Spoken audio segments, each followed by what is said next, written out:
ताई, तान्या झा को किस खुफिया एजेंसी से मिलता है कि पवन सिंह सोने के लिए बुला रहा था? क्योंकि मुझे मालूम है, मैंने रिकॉर्डिंग सुना है। मतलब किस साक्ष्य के अनुसार कह रहे हैं?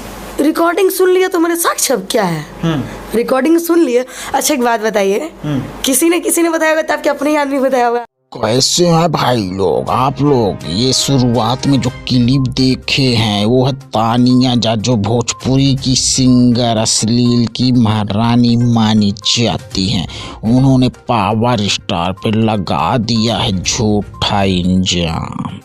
कहा है कि पावर स्टार ने मेरे साथ एक बार जबरदस्ती किया था और बोला था मेरे साथ एक रात सोना है तो तुम्हें सुपरस्टार बना दूंगा।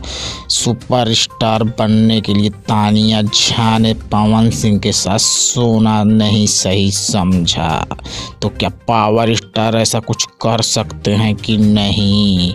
और तानिया झा की बात में कितनी सच्चाई है कमेंट में जरूर बताएं। पावर स्टार इतने गिरे हुए इंसान तो नहीं हैं। चैनल को जरूर सब्सक्राइब करें और वीडियो को लाइक जरूर करें। चलते हैं, धन्यवाद।